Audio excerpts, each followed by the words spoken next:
Good morning friends, I hope आप सब बहुत अच्छे होंगे।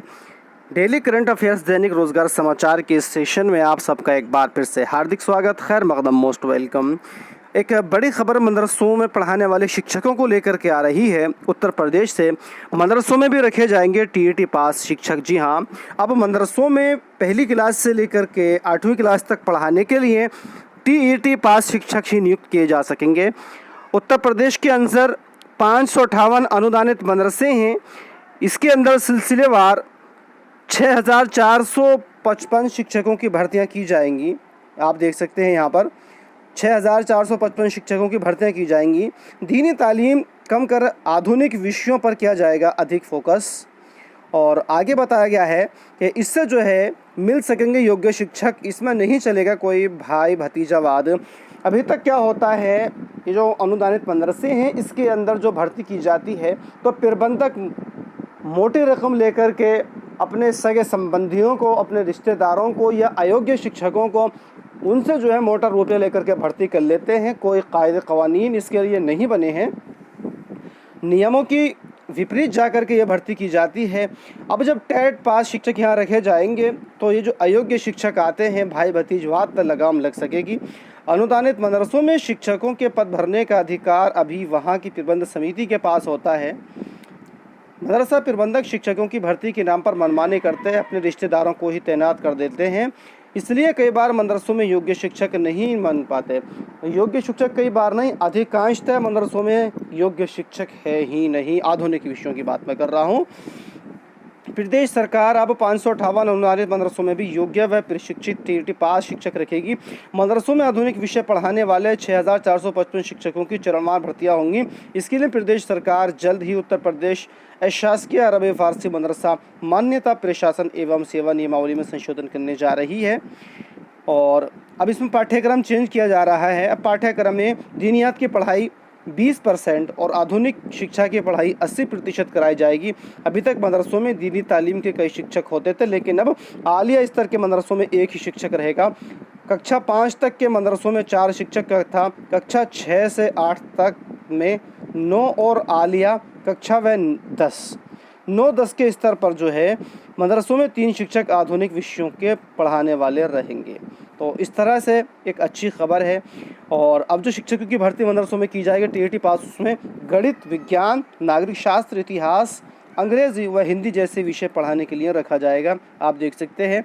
तो अगर आपके पास में ये विषय हैं और आप टेट पास हैं तो आपके लिए खुशखबरी है, एक नई भर्ती आपका इंतज़ार कर रही है। आइए एक और बड़ी अपडेट की तरफ आपको लिए चलते हैं। अगली जो हमारी खबर है वो है इलाहाबाद विश्वविद्यालय से। शिक्षक भर्ती के इंटरव्यू 22 से हैं। इलाहाबाद विश्वविद्यालय प्रशासन ने जारी किया है रसायन विज्ञान के साक्षात्कार का कार्यक्रम। तो इलाहाबाद विश्वविद्यालय में रसायन विज्ञान के जो साक्षात्कार होना है इंटरव्यू का, असिस्टेंट प्रोफेसर, एसोसिएट प्रोफेसर के लिए, वो 22 जुलाई से निर्धारित है। और एक बदलाव किया गया है लेखपाल की परीक्षा में। लेखपाल भर्ती परीक्षा अब 31 जुलाई को होगी। राजस्व लेखपाल के लिए 8085 पदों के लिए 24 जुलाई को होने वाली भर्ती परीक्षा अब 31 जुलाई को कर दी गई है। कांवड़ यात्रा को देखते हुए, कांवड़ यात्रा में जो बहुत ज़्यादा यातायात होता है, तो इसीलिए इससे बचने के लिए प्रदेश सरकार ने लेखपाल भर्ती परीक्षा जो कि 24 जुलाई को होनी थी, अब उसको 31 जुलाई के लिए बढ़ा दिया है।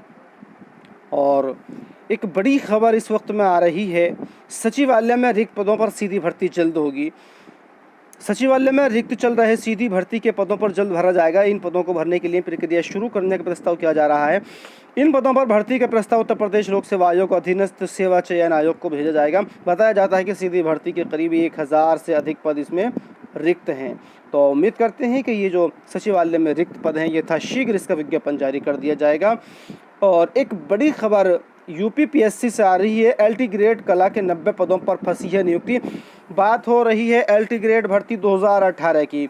तो एलटी ग्रेड में जो कला विषय के एग्ज़ाम हुआ था, इसके बाद इसकी जो योग्यता है इसको लेकर के बहुत ज़्यादा प्रश्न चिन्ह इस पर लगे थे, जिस वजह से इसकी जो भर्ती है अभी तक भी अटकी हुई है और 90 पदों पर नियुक्ति फंसी हुई है। उत्तर प्रदेश लोक सेवा आयोग ने एलटी ग्रेड के 90 पदों की जो फाइलें हैं वो निदेशालय को भेज दी थी, लेकिन निदेशालय ने अभी तक इनकी नियुक्ति पत्र जारी नहीं किए हैं, इनकी काउंसलिंग नहीं कराई है।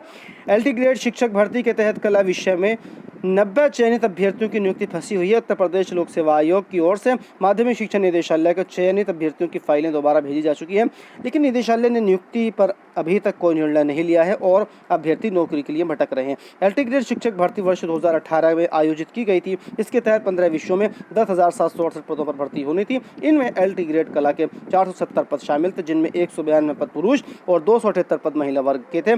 आयोग ने इस विषय के लिए ललित कला से स्नातक BFA और B.Ed की अर्हता निर्धारित की थी, लेकिन बड़ी संख्या में ऐसे अभ्यर्थियों ने आवेदन कर दिया जिनके पास केवल MFA की डिग्री थी और B.Ed नहीं किया था। ऐसे 90 विद्यार्थियों का चयन भी हो गया, लेकिन आयोग ने अभिलेख सत्यापन के दौरान इनकी फाइलें रोक दी थी। विवाद बढ़ने के बाद आयोग ने इस मामले में NCTE से दिशा निर्देश मांगे। NCTE की ओर से बताया गया कि BFA 4 साल की डिग्री है और इसमें प्रशिक्षण भी शामिल है। तो दोबारा फाइलें कला की जो 90 पदों की हैं वो निदेशालय भेजी जा चुकी हैं, लेकिन निदेशालय ने अभी तक इनकी काउंसलिंग नहीं कराई है। तो दोस्तों अब बात करते हैं यहाँ पर हम करंट अफेयर से रिलेटेड। तो करंट अफेयर से रिलेटेड जो एक बड़ी खबर है वो ये है कि कल हमारे माननीय प्रधानमंत्री नरेंद्र मोदी जी ने बुंदेलखंड एक्सप्रेसवे का उद्घाटन किया है, शुभारंभ किया है। तो इसके बारे में आपको मालूम होना चाहिए।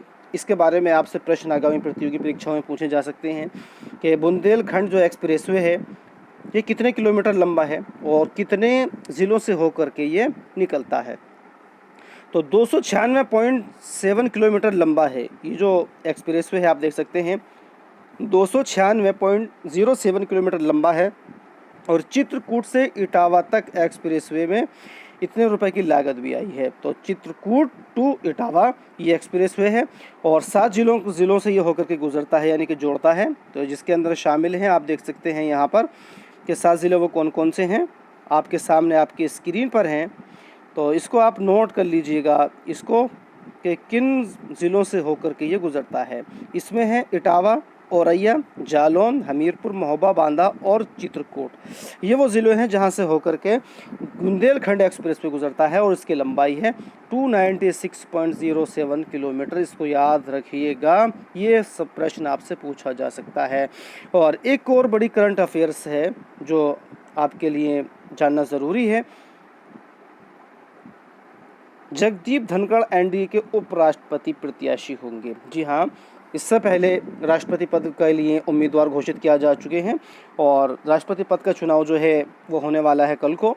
तो उसके बाद उपराष्ट्रपति पद के लिए चुनाव होना है। तो जगदीप धनखड़ जी जो हैं NDA के उपराष्ट्रपति पद के प्रत्याशी होंगे और जगदीप धनखड़ जी इस समय में पश्चिम बंगाल के गवर्नर हैं। तो दोस्तों इस वीडियो में इतना ही। वीडियो अच्छी लगे तो लाइक कीजिए, शेयर कीजिए और इसी तरह की दूसरी अपडेट्स पाने के लिए चैनल को सब्सक्राइब करना ना भूलिए। Thank you.